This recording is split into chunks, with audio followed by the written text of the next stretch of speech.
Assalamualaikum warahmatullahi wabarakatuh. Nama saya Muhammad Zamal Amin, NIM 212410102032, asal kelas Sistem Basis Data D dan Program Studi Teknologi Informasi.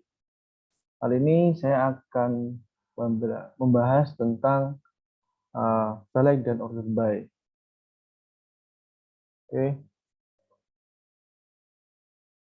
Nah, di sini merupakan tugas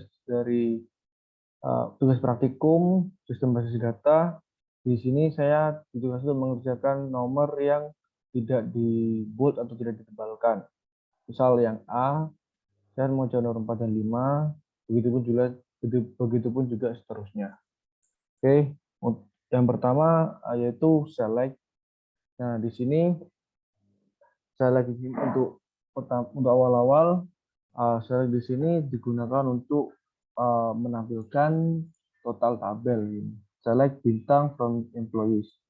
Nah, penggunaan baris pertama di sini, select ini memilih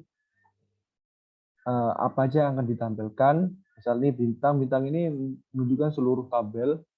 Kemudian from employees, di sini tabel dari entity atau tabel employees. Di sini saya untuk yang nomor 4, tampilkan semua daftar supplier dari tabel suppliers. Oke, kita akan masuk ke dalam PG admin. Di sini saya telah menuliskan perintahnya atau kodenya yang digunakan untuk menampilkan hal-hal seperti yang ditugaskan. Di sini yang pertama, tampilkan daftar semua suppliers dari tabel suppliers. Oke. Di sini saya menggunakan select bintang from suppliers. Di sini maksudnya memilih untuk menampilkan semuanya, bintang ini menyatakan semuanya dari tabel suppliers. Oke, kita akan execute. Nah, di sini merupakan tabel dari suppliers. Nah, di mana terdapat ID suppliers, komponen suppliers, contact name, contact title, address, city, region, nah, dan lain-lain. Kemudian kita akan masuk ke nomor 5, yaitu tampilkan daftar semua customer dari tabel customer. Caranya sama seperti yang nomor 4, yaitu select bintang from customer. Penjelasannya telah saya jelaskan tadi, yaitu select itu memilih, kemudian bintang untuk menampilkan semuanya, dan from customer, yaitu dari entitas atau tabel customer. Nah, di sini semua ini merupakan semua data dari tabel customer. Nah, kemudian yang kedua yaitu bagian select sebagian kolom. Di sini saya akan maksud di sini sama seperti yang awal, sama seperti yang nomor yang A ini, cuma bedanya hanya menampilkan atribut atau kolom tertentu. Misal select first name, last name. Untuk memisahkan kolomnya, kita perlu menambahkan koma. Nah, di sini dari tabel employees. Nantinya akan hanya tampilkan kolom bagian first name dan last name. Oke, tes. Kemudian kita akan lanjut ke bagian nomor 3 dan 4. Oke, di sini diketahui bahwa nah di sini 3 dan 4 tampilkan ID produk, nama produk, harga serta stok dari tabel produk. Di sini saya sama menggunakan perintah select. Nah, ini produk ID, product name, unit price, dan unit in stock atau unit dalam stok lah. From tabel produk. Kita akan execute. Nah, di sini hanya menampilkan produk ID, nama produk, unit price, unit in stock sesuai dengan dijelaskan, yaitu harga. Di sini harga itu sesuai harga unit in price ini harga. Oke, selanjutnya yaitu yang nomor 4 yaitu tampilkan ID supplier, nama perusahaan, asal negara, serta kontak person dari tabel supplier. Oke, di sini ya sama seperti yang tadi, cuma yang membedakan ini datanya diambil dari entitas atau kolom atau tabel supplier. Nah, di sini saya ingin menampilkan atau menampilkan kolom supplier ID, company name atau nama perusahaan, country, negara asal, dan kontak name atau nama kontak person dari tabel supplier. Oke, setelah di run ini supplier ID, company name, country, dan kontak name. Oke. Kemudian lanjut ke bagian C yaitu alias. Di sini alias di sini digunakan untuk mengganti atau ya mengganti samaran, nama samaran untuk kolom. Misal di sini kan first name diganti menggunakan fungsi atau perintah as digunakan untuk mengganti samaran nama depan. Dan last name itu nama belakang dari tabel employee. Oke, nah ini sebelum itu saya telah melakukan revisi. Di sini biasanya karena biasa di Indonesia itu menggunakan untuk kontak person menggunakan phone. Di sini saya menggunakan phone.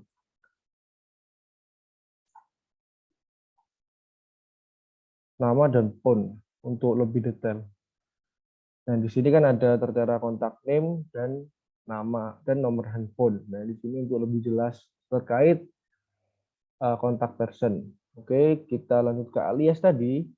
Di sini untuk nomor 3 itu tampilkan ID produk, nama produk, harga, serta stok semua barang dengan ketentuan barang dagangan dengan nama kolom ID prod, yaitu namanya diganti, kemudian sesuai nama kolom asli, yaitu nama produknya itu sama, kue harga, stok barang yang tersedia atau stok barang, diganti stok barang dari tabel produk. Di sini saya menggunakan produk ID, maksudnya kolom ID, saya ganti atau saya aliaskan atau samarkan dengan menggunakan dengan ID prod, kemudian produk name, dengan nama asli yaitu produk name, kolom asli, unit price, juga harga itu kolom asli, kemudian unit in stock sebagai stok barang. Atau biasa saja saya ganti unit price as harga untuk menyamakan kepada soalnya. Nah, ini kita akan execute. Nah, di sini telah ditampilkan ID prod, product name, harga, dan stok barang. Nah, mungkin di sini ada yang bertanya, mungkin di sini bertanya-tanya bahwa mengapa di sini ada tanda petik, di sini tidak. Nah, tanda petik di sini digunakan untuk mengubah seluruhnya menjadi string.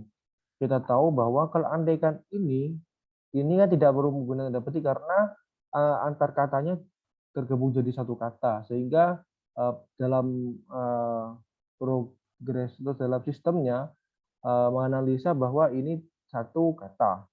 Kemudian ini karena bila ini dihapus untuk bagian dua kata, maka program tidak akan berjalan. Nah, untuk mengatasi hal tersebut menggunakan jadikan string atau menggunakan tanda T. Nah, di sini karena ada spasinya lah istilahnya. Nah, untuk yang sama satu karena ini juga karena dihubungkan dengan tanda hubung, tanda garis bawah atau underline, tanda garis bawah ini atau bisa dikatakan underscore lah untuk lebih familiar. Kemudian Dan nomor 4, tampilkan ID supplier, nama perusahaan, asal negara, serta kontak person semua supplier dalam kolom. Oke, di sini sesuai dengan nama asli, nama perusahaan sesuai nama kolom asli, asal, dan kontak person dari tabel suppliers. Ini saya telah membuat. Nah, di sini karena kontak person itu kadang berupa nama disertai nomor handphone, maka saya akan membuat dua kontak person, yaitu phone, yang sesuai dengan tadi, phone, as, kontak. Nah, ini atas nama, ini sebagai nomor handphonenya, dan untuk ini sebagai namanya. Nah, ini nama orangnya, ini sebagai nomor handphonenya. Nah, ini untuk lebih detail aja sih. Oke, kemudian yang bagian D, yaitu penggabungan kolom. Ini menggunakan perintah select sama seperti halnya yang sebelum-sebelumnya, yaitu first name dan last name as nama lengkap. Nantinya ini akan antar kolom ini gabung menjadi satu kolom atas nama lengkap. Nah, dari tabel employee. Kita akan langsung masuk ke dalam database-nya, yaitu supplier, maksudnya mana tadi? Nomor 4. Nah, di sini penggabungan kolom. Di sini untuk nomor 4 tampilkan ID supplier, nama serta alamat supplier dari tabel supplier. Alamat supplier dari atas address, city, dan country atau negara yang dipisahkan koma. Nah, di sini saya menggunakan saya select ID itu menambahkan ID supplier, nama yaitu contact name, serta alamat supplier yang di atas address, city, dan country. Di sini penggabungan yaitu ada 3 kolom, yaitu address, city, dan country. Nah, di sini dihubungkan dengan tanda koma. Di sini koma. Nah, kita akan execute dari tabel supplier. Oke, nah di sini terlihat bahwa ada ID supplier dan nama kontak, dan alamat. Kita bisa menggantinya seperti ini dengan spasi, ataupun bisa mengganti yang lain. Misal saya akan mengganti ini untuk supaya lebih enak dilihat, kita akan menggunakan koma di spasi gitu biar lebih kelihatan gitu. Nah, sebenarnya sama aja. Nah, di sini ini itu terlihat lebih luas gitu dari setelah koma gitu. Oke, nanti saya akan menggunakan tanda hubung misal. Saya menggunakan tanda hubung. Nah, tanda hubung. Nah, di sini tanda hubung, maka alamatnya di antar perpisahan akan ada tanda hubungnya. Nah, ini kan bagian alamat, terus kota dan negara. Oke. Nah, karena ketentuannya menggunakan koma, saya akan menggunakan koma. Ini. Oke, tes. Oke, kemudian untuk selanjutnya yaitu nomor 5, tampilkan nama lengkap dan alamat lengkap employee dari tabel employee. Nama lengkap terdiri atas title, first name, last name, dan dipisahkan spasi. Alamat lengkap dari atas address, city, dan country. Dipisahkan dengan koma. Di sini karena dipisahkan spasi, dipisahkan spasi, maka di sini ada spasinya di antara nama depan dan nama belakang. Apabila tidak dikasih ini, maka tampilannya akan cenderung mepet. Nah, di sini. Maka saya akan nambahkan spasi di sini supaya visualnya bisa lebih dapat gitu. Visualnya lebih bisa membedakan gitu. Oke.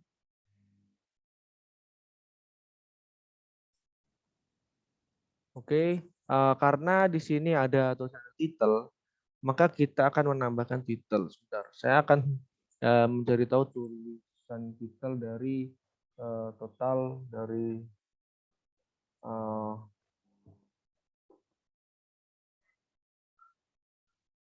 tabel employees untuk lebih detail. Nah, di sini tulisannya yaitu title. Jadi di sini saya akan menambahkan title.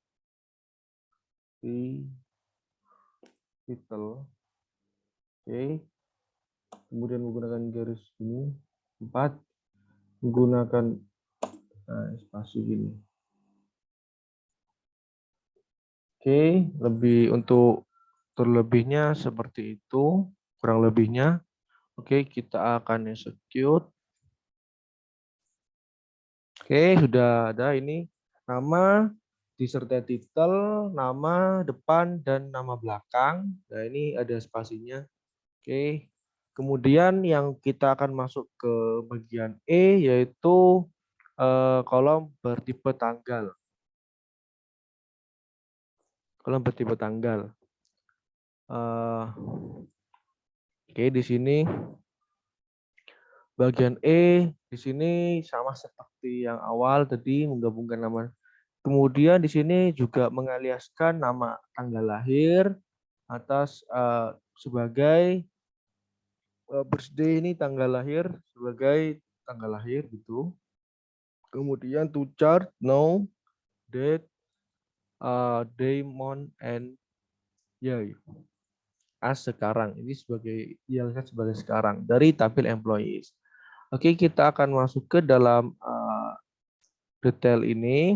Nah, di sini menggunakan to chart ini digunakan untuk mengubah data, maksudnya tipe datanya yang awalnya di D menjadi string. Oke, kita akan cek di sini. Ya, karena tugasnya bagian nomor 4 itu memodifikasi kode E dengan mengubah format tanggal menjadi bulan, bulan angka, hari angka, dan tahun 4 digit. Oke, di sini. Nah, kita akan tahu mengapa saya menambahkan tanggal lahir sebagai pembeda aja sih. Nah, di sini kan tipe data nama lengkap kan tipe datanya teks atau berupa chart lah. Chart. Di sini dan juga tanggal lahir berupa date. Nah, ini juga untuk bagian ini. Nah, inilah yang jadi pembedanya antara dengan chart dan tanggal lahir. Selain itu, proses pengeditan datanya juga lebih mudah menggunakan teks.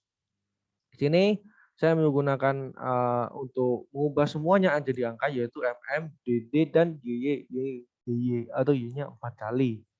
Apabila Y-nya 2 kali, maka nantinya tahunnya akan terdapat 2 angka. Kemudian kita akan lanjutkan ke bagian nomor 5. Modifikasi mengubah bulan angka, hari nama, dan tahun angka. Apabila menggunakan date, diposibelkan akan sulit untuk mengedit angka dan nama. Oke, kita akan execute ini. Nah, di sini kan saya menggunakan ini. Nah, di sini kan pembedanya antara yang nomor 3, yang nomor 4 dan nomor 5 yaitu di sini MM menggunakan D di sini nantinya akan mengeluarkan output berupa nama dari hari. Kemudian tahunnya berupa 2 angka. Jadi saya hanya menginputkan YY doang. Nah, dari tabel employee. Nah, sekarang. Kemudian kita akan masuk ke dalam F, bagian F itu selisih tanggal. Soal itu kita akan melihat ininya. Di sini select sama seperti hal yang tadi. Yang membedakan yaitu menggunakan X ini dan ekstrak. Nah, oke, di sini X digunakan untuk mengambil umur yang diambil dari hasil pengurangan tanggal, hari, dari data tabel birthday atau data dari kolom birthday. Kemudian fungsi ekstrak digunakan untuk mengambil data spesifik dari X, misal tahun, bulan, atau hari. Oke, kita akan lanjut ke bagian nomor 4. Oke, tampilkan ID pegawai, nama lahir, tanggal lahir, tanggal mulai kerja, serta usia pada saat masuk pekerjaan. Oke, menurut perusahaan. Oke, di sini saya mengubah employee ID menjadi ID pegawai. Kemudian hire date di sini atau bisa disebut sebagai tanggal mulai bekerja atau tanggal masuk perusahaan. Kemudian first name, ya sepertinya nama lengkap untuk lebih birthday as tanggal lahir. Lalu saya mengubah age ini, yaitu prosesnya data prinsipnya itu data yang untuk mencari selisih usia, yaitu data masuk dikurangi data tanggal lahir. Ini istilah untuk nama lainnya, yaitu ini tanggal masuk kerja, ini tanggal lahir sebagai usia mulai bekerja. Di sini ekstrak. Kalau kemudian untuk mencari yang tanggal mulai masuk bekerja pada saat masuk perusahaan, yaitu ekstrak hire usia dalam tahun. Oke, di sini tanggal mulai bekerja serta usia pada saat masuk. Di sini usia pada saat tahunnya itulah, maksudnya tahunnya itu. Usianya pada saat bekerja itu usianya berapa tahun? Ini dalam tahun. Kita akan execute untuk lebih jelas lagi. Nih. Oke, di sini untuk ID pegawai, tanggal bekerja, nama lengkap, tanggal lahir, usia masuk bekerja. Nah, apabila saya tidak menggunakan ekstrak ini, nah nantinya age-nya ini berupa tanggal, bulan, dan hari usianya. Untuk lebih dekat yang rata-rata yang dibutuhkan itu kan hanya usia dalam tahun. Maka saya menggunakan ekstrak ini untuk mengubah usia dalam tahun. Di sini 43 years, 4 month dan 24 hari menjadi usia dalam tahun 43 tahun. Kemudian untuk yang nomor 5, tampilkan ID pegawai, tanggal mulai kerja, tanggal sekarang, serta masa pekerjaan saat ini. Di sini saya menggunakan ekstrak ini untuk sama seperti halnya tadi itu untuk mengubah jadi tahun. Kemudian di sini saya mengubah X di sini untuk untuk mencari berapa tahun saya bekerja, atau berapa tahun ini pegawai bekerja. Ini diketahui dengan menggunakan hari ini dikurangi tanggal masuk bekerja, atau bisa disebut juga kemudian dialiaskan menjadi lama bekerja. Oke, di sini kan diketahui tanggal mulai kerja, ID pegawai, nama lengkap, sekarang, teks bentuknya teks ini, kemudian ini juga, yaitu karena bentuknya to chart, maka tipe datanya berupa teks, berupa nama bekerja, ini juga ini, kemudian diubah menjadi tahun, yaitu 30 tahun. Oke, kemudian kita masuk ke bagian G, yaitu perhitungan antar kolom dalam satu baris. Yaitu yang pertama, select product as nomor, unit price. Kemudian di sini ada kata kali. Nah, di sini kan ada bintang digunakan untuk mengkalikan antara kolom unit price dan juga unit in stock. Lalu dialiaskan sebagai nama stok. Itu jadikan tabel jadi nilai stok. Oke, kita akan lanjut kita akan masuk ke dalam database-nya. Untuk yang nomor 3 yaitu tampilkan nilai. Oke, 3 dan 4. Untuk yang nomor 3, kita tampilkan nilai order, ID, quantity, unit price, serta nilai quantity dikali unit price dari tabel order detail. Oke, kita akan execute aja, lalu akan saya jelaskan. Oke, nah di sini terdapat order ID atau ID pemesanan, saya ganti aliaskan jadi ID pemesanan, kemudian unit price atau harga satuan, quantity atau jumlah, atau bisa tekan jumlah stok, jumlahnya. Kemudian nantinya akan dikalikan, quantity dikalikan unit price, atau dijadikan harga satuan, lalu dialiaskan menjadi nilai. Nah, di sini diketahui bahwa harga satuannya 114, kuantitinya 12, maka hasilnya kan ini. Kemudian lanjut ke nomor 4, yaitu tampilkan ID produk, harga per unit, jumlah yang dipesan atau unit on order, serta nilai barang yang sedang dipesan dari tabel tersebut. Sama seperti yang tadi, di sini yang bedanya yaitu nah di situ ini produk ID, unit price atau harga per unitnya, unit on order atau harga atau maksudnya barang yang dipesan atau unit yang dipesan, kemudian unit price atau harga persatuan. Oke.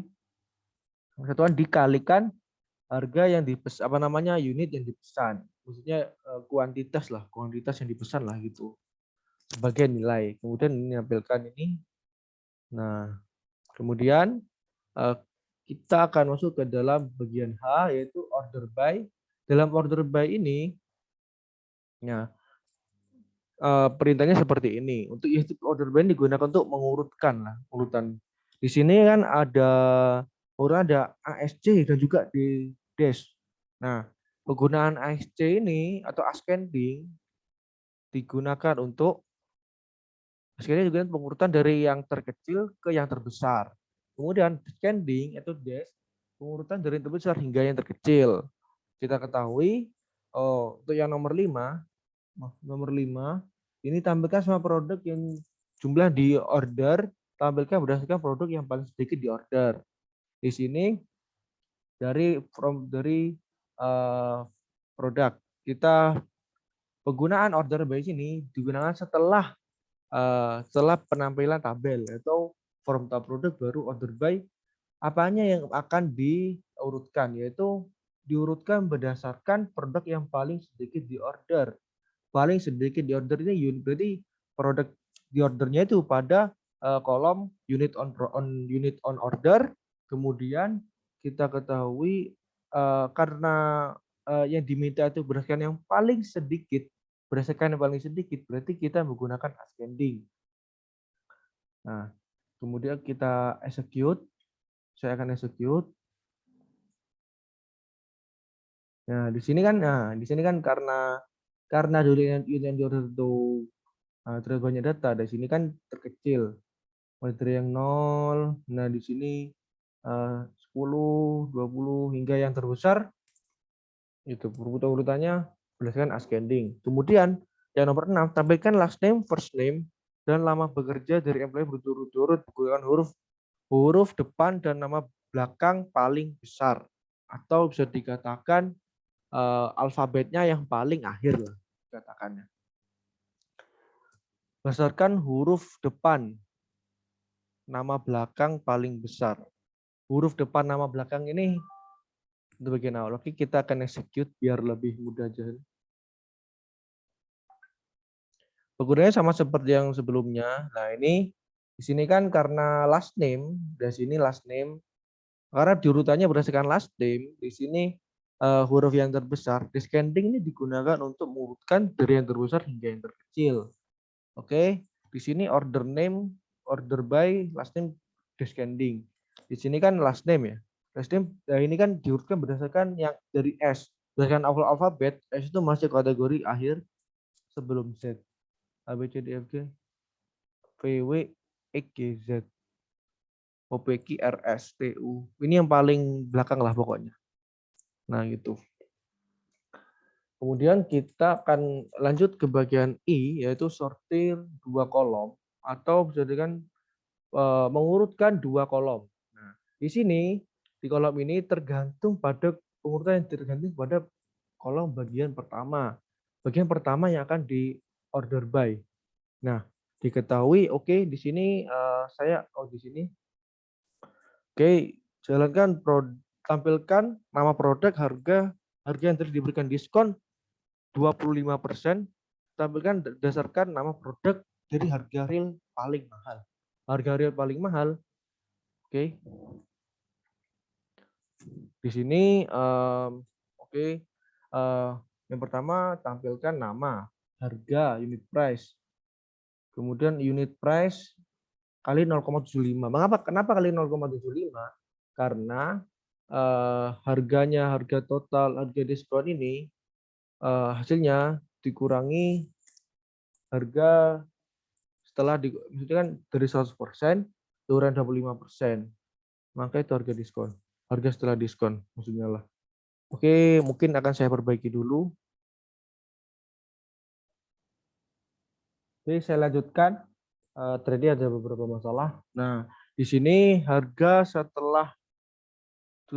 diberikan diskon. Di sini saya diskon adalah harga kali 25%, potong 25%, lalu dikurangi harga asli. Maksudnya harga asli dikurangi harga setelah dikalikan 0,25. Di sini harga setelah diskon from produk. Di sini yang jadi pembedanya, tampilkan deskripsi nama produk dan harga paling mahal. Harga nama produk dan harga paling mahal. Di sini kan nama karena di sini pengurutannya karena nama produk harga paling mahal. Ya, pengurutannya berdasarkan kolom yang pertama, yaitu pengurutannya order by product name. Kita akan skip dulu sebelum itu. Nah, product name, ascending, dan harga real atau Uniprice. Uniprice yang harga asli itu.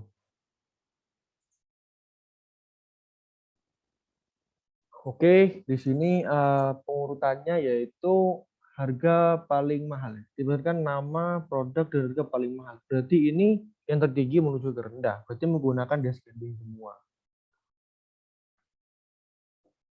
Nah, di sini kita akan execute. Nah, kalau andaikan berarti kan nama produk dan harga paling tinggi, harga real atau harga asli paling tinggi.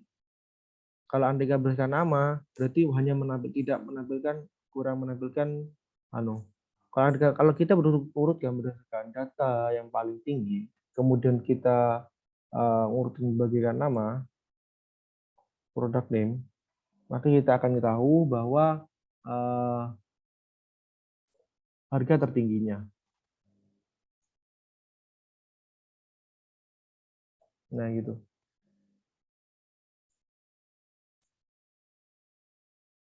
Nah, ini.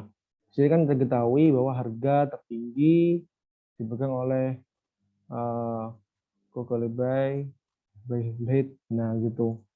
Meskipun ini karena tergantung pada kolom yang sebelumnya, maka penggunaan descending ataupun ascending pada kolom kedua kurang bisa dilihat.